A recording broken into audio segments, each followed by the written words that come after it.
میری قوم کی نوجوان بیٹیوں، کیا تم جانتی ہو کہ وہ کون سے گناہ ہیں جو انسان کی زندگی کو سکون چین و قرار سے محروم کر دیتے ہیں؟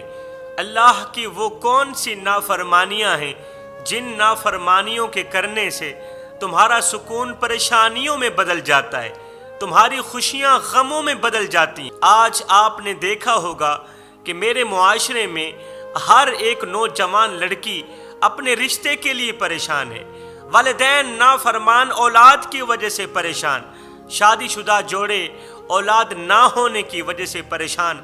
آج میں تمہیں ان پریشانیوں سے باہر نکلنے کا علاج بتاؤں گا، ایک ایسا وظیفہ بتاؤں گا جو اجڑتے گھروں کو آباد کر دے گا۔ ایک صحابی تھے جو مزدوری کر کے گزر بسر کیا کرتے تھے۔ ایک دن صبح گھر سے نکلے، مزدوری کے لیے کام تلاش کیا، کوئی کام نہ ملا۔ شام کو خالی ہاتھ واپس گھر آ گئے۔ گھر میں کھانے کو کچھ نہیں تھا، دونوں میاں بیوی بھوکے سو گئے۔ دوسری صبح پھر مزدوری کے لیے شوہر گھر سے باہر نکلا، پھر بیوی نے دروازے تک آ کے ڈھیروں دعاؤں اور نیک تمناؤں کے ساتھ شوہر کو رخصت کیا۔ آج بھی وہی ہوا جس کا ڈر تھا، شام تک کوئی کام نہ ملا، خالی ہاتھ واپس آ گئے۔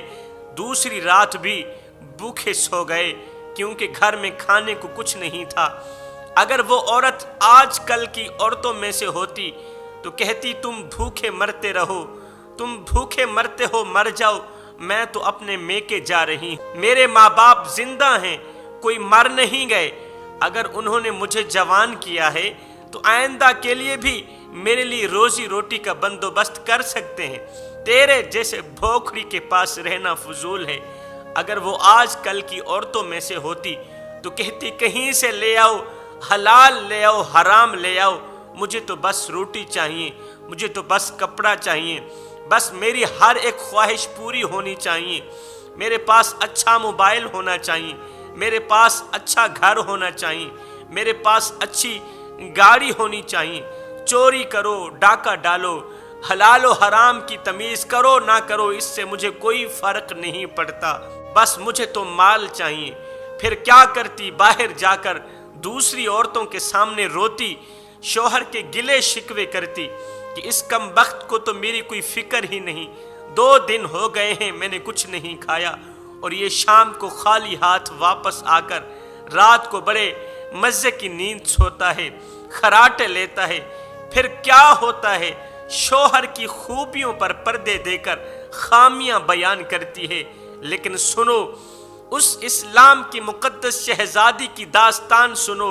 شوہر کو مزدوری نہ ملنے کی وجہ سے تیسری رات بھی بھوک سے کاٹ لی۔ اس عورت نے کھانا کھائے بغیر تیسری رات بھی کاٹ لی۔ جب تیسرا دن آیا تو بیوی بغیر کوئی شکوہ و شکایت کیے شوہر کو دروازے تک لے آئی، یہ کہتی ہوئی چھوڑنے آئی کہ نکلو میرے سرتاج، اللہ تعالیٰ آپ کو اپنی حفظ و امان میں رکھے، جہاں پیر ہو وہیں خیر ہو، اپنا ہر حال میں خیال رکھنا۔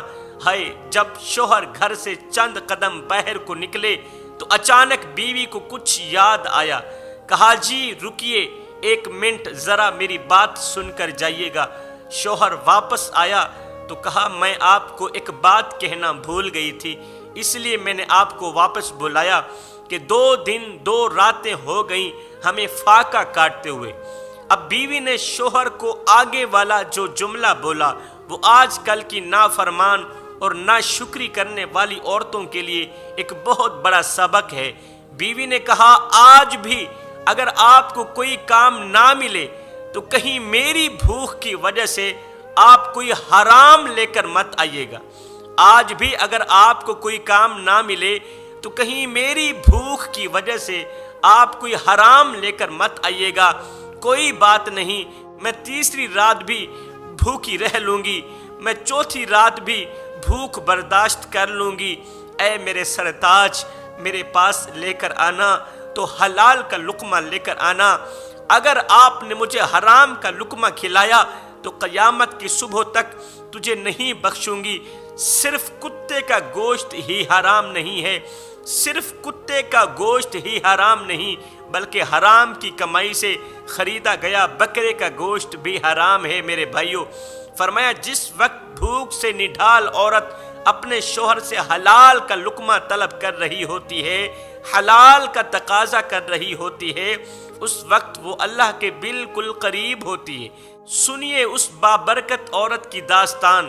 وہ عورت اپنے شوہر کو کہتی ہے کہ میرے بچوں کے لیے لے کر آنا تو حلال کا لقمہ لے کر آنا، میرے بچوں کو حرام سے بچانا، کیونکہ حرام کا لقمہ اولاد کی آنکھوں سے حیا چھین لیتا ہے۔ وہ تھیں اسلام کی مقدس شہزادیاں، وہ تھیں عورتیں جو گھر کے سکون کا سرچشمہ ہوا کرتی تھیں، جو بھوک سے نڈھال ہو کر بھی شوہر کو کہتی تھیں زیادہ محنت مت کیا کرو، میں چٹائی پہ سو لوں گی، ہاتھ سے پنکھے جھل جھل کے گرمی برداشت کر لوں گی، لیکن میرے لیے تم دن رات مشقت نہ کاٹا کرو۔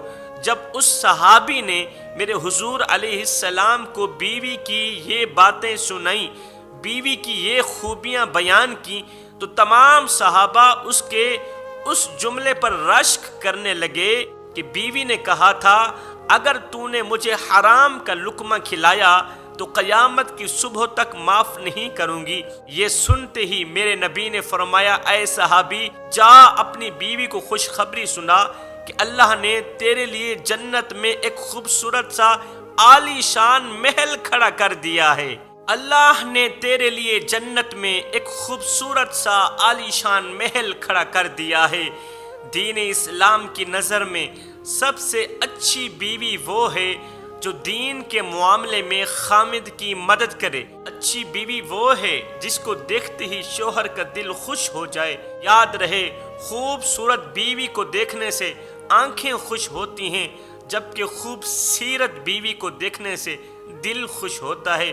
دنیا میں کتنے لوگ ایسے ہیں کہ جن کی بیویاں رش کے کمر چاند کی طرح خوبصورت ہوتی ہیں مگر خامد کے ساتھ ہر وقت جھگڑا فساد کرتی رہتی ہیں، تو خامد ان کی شکل دیکھنا پسند نہیں کرتے۔ جو خوبصورت لڑکیاں، خوبصورت عورتیں اپنے شوہر کے ساتھ فساد کرتی رہتی ہیں تو ان کا شوہر کالا ہو کر، سانولا ہو کر بھی خوبصورت بیوی کی شکل دیکھنا پسند نہیں کرتا۔ میرے نبی نے فرمایا نیک بیوی کی سب سے بڑی علامت یہ ہے کہ جب اس کا شوہر اسے دیکھے تو وہ شوہر کو سر کے بالوں سے لے کر پیروں کے ناخنوں تک خوش کر دے۔ میرے بھائیوں، اگر آپ کا گھر بیوی کی ہر وقت لڑائی جھگڑے کی وجہ سے دن بدن اجڑتا چلا جا رہا ہے، اور اگر آپ اپنے گھر کو آباد کرنا چاہتے ہیں تو یہ چھوٹا سا کام ضرور کر لینا۔ حضرت امام جعفر صادق رضی اللہ تعالی عنہ کا بتایا گیا یہ چھوٹا سا عمل تمہارے گھر کو آباد کر دے گا، کیونکہ اس چھوٹے سے عمل نے لاکھوں کروڑوں اجڑتے گھروں کو آباد کیا ہے۔ حضرت امام جعفر صادق رضی اللہ تعالی عنہ کے پاس ایک میاں بیوی کا معاملہ آیا، کہنے لگے ہماری شادی کو 3 سال گزر چکے ہیں، آج 3 سال بعد ہم اس نتیجے پر پہنچے ہیں کہ ہمارا گزارا نہیں ہو سکتا، ہماری طبیعت ایک دوسرے سے نہیں ملتی، ہمارا مزاج ایک دوسرے سے نہیں ملتا، کوئی دن ایسا نہیں گزرا جس دن ہماری آپس میں بحث نہ ہوئی ہو، کوئی دن ایسا نہیں گزرا جس دن ہماری آپس میں تلخ کلامی لڑائی جھگڑا نہ ہوا ہو۔ حضرت امام جعفر صادق نے ان کے معاملات کا اندازہ لگا لیا کہ یہ بیوی اپنے شوہر کے ساتھ کیوں لڑتی ہے۔ دراصل وہ شوہر مالی حالات سے بڑا پریشان تھا۔ ایک طرف بیوی گھر میں کھانا رکھ کے انتظار میں بیٹھی رہتی کہ شوہر آئے گا تو اس کے ساتھ بیٹھ کے کھاؤں گی، ادھر بیوی شوہر کے انتظار میں ہوتی، ادھر جب شوہر گھر کے دروازے پر قدم رکھتا تو اس کا سیریس چہرہ دیکھ کر یہ اندازہ لگا لیتی کہ میرا شوہر مجھ سے محبت نہیں کرتا اور میں اپنے میاں کو پسند نہیں ہوں۔ یہ اندازہ لگانے کے بعد وہ غصے میں آگ بگولا ہو جاتی۔ وہ نیک بھی تھی، وہ خوبصورت بھی تھی، جب اسے غصہ آتا تو دونوں کے درمیان بحث مباحثہ شروع ہو جاتا۔ ان دونوں کے معاملات کا اندازہ لگانے کے بعد حضرت امام جعفر صادق نے فرمایا کہ اس طرح کرو، 6 ماہ کے لیے اپنا یہ طلاق کا فیصلہ روک دو اور میں آپ لوگوں کے ذمے کام لگاتا ہوں، وہ کام ضرور کرنا۔ حضرت نے اس آدمی کو علیحدگی میں بٹھایا اور مخاطب کرتے ہوئے فرمایا جب تم کام کاج کے بعد گھر کے دروازے پر قدم رکھو، جیسے ہی بیوی کو دیکھو، دیکھتے ہی اپنے چہرے پر مسکراہٹ لانا، بیوی کی طرف بڑھنا، بیوی کا سر پکڑ کر اس کی پیشانی پر ایک بوسہ دینا، اور جب تم گھر کی دہلیز پر قدم رکھا کرو تو اپنے کام کاج، اپنے بزنس، اپنے کام کی پریشانیاں باہر رکھ کر جایا کرو۔ بیوی کو اس چیز سے کوئی غرض نہیں ہے، جب بھی بیوی کو ملو تو مسکراتے چہرے کے ساتھ ملو۔ جب گھر کی دہلیز پر قدم رکھنا، جب بیوی کی پیشانی پر بوسہ دینا تو ساتھ ہی 1-2 جملوں میں اس کی تعریف بھی کر لینا۔ 1 ماہ کے لیے یہی نسخہ اپناؤ، انشاءاللہ تمہارا اجڑتا گھر بچ جائے گا۔ یہ نصیحت کرتے ہی حضرت امام جعفر صادق نے ان دونوں کو واپس اپنے گھر کی طرف بھیج دیا۔ 1 ماہ گزرا ہی تھا کہ وہ دونوں پھر سے حضرت امام جعفر صادق کی خدمت میں حاضر ہوئے اور شکر ادا کرنے لگے، حضرت آپ نے وہ نسخہ دے کر ہمارے اجڑتے گھر کو آباد کر دیا۔ یہ چھوٹا سا عمل کرنا ہی تھا کہ بیوی شوہر پر خوش ہونے لگی اور شوہر بیوی پر خوش رہنے لگا۔ اللہ تعالیٰ سے دعا ہے کہ اللہ تعالیٰ ہم سب کو نیک کام کرنے کی توفیق عطا فرمائے۔ آمین ثم آمین، وما علینا الا البلاغ المبین۔